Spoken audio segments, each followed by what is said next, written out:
कडक ऊन, अंगाची लाही, 1 तासाचं वेटिंग आणि शेवटी दर्शन झालंच.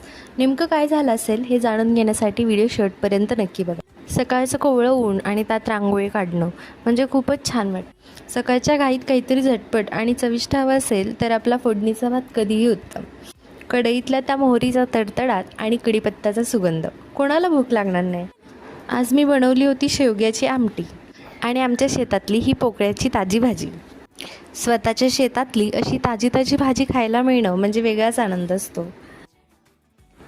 यानंतर मी भाकरी बनवायला घेतली. भाकरी मला इतक्या परफेक्ट जमत नाहीत, पण नक्की मी ट्राय करते की चांगली बनेल. आणि त्यात माझी भाकरी फुगली की मला जो आनंद होतो तो मी शब्दात नाही सांगू शकत. हे बघा, आता माझी भाकरी कशी टम्म फुगली आहे. यानंतर माझं सगळं जेवण बनवून पूर्ण झालं. आता आम्ही जेवायला घेतलं. आता पोटभर जेवण झालं आणि आता मी तयार झाली एका खास प्रवासासाठी. हा व्हिडिओ शेवटपर्यंत नक्की बघा, कारण पुढे काहीतरी खूप सुंदर आहे. आता आमचा गाडीतून प्रवास सुरू झाला. खरं तर उन्हाळा इतका वाढलेला आहे की अंगाची लाही होते. अशा उन्हाळ्यात थंडावा देण्यासाठी आम्ही थंडगार कलिंगड खाल्लं.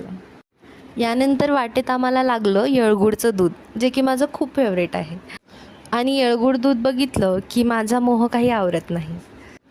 यानंतर आम्ही पोचलो आमच्या डेस्टिनेशनवर. गाडी पार्क केली आणि आम्ही चालत निघालो. आता क्लिपवरून लक्षात आलंच असेल आम्ही कुठं आलोय. आम्ही आलोय आई महालक्ष्मीच्या दर्शनासाठी आणि आता आम्ही पोचतोय भवानी मंडपात. भवानी मंडपाचा आणि ओव्हरऑल मंदिराचा परिसर खूपच सुंदर आहे. इथे आल्यावरती मनाला एक वेगळीच प्रसन्नता मिळते. आता आम्ही पोचलो आहोत करवीर निवासिनी श्री अंबाबाई आणि महालक्ष्मी मंदिरात.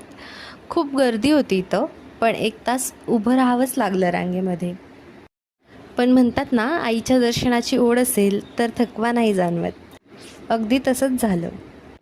आणि अखेर देवीचं दर्शन झालं. देवीचं ते तेजस्वी रूप पाहून मनातली सगळी काळजी मिटली.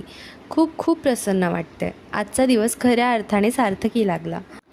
तर असा होता माझा आजचा दिवस. तुम्हाला हा व्लॉग कसा वाटला कमेंटमध्ये नक्की सांगा.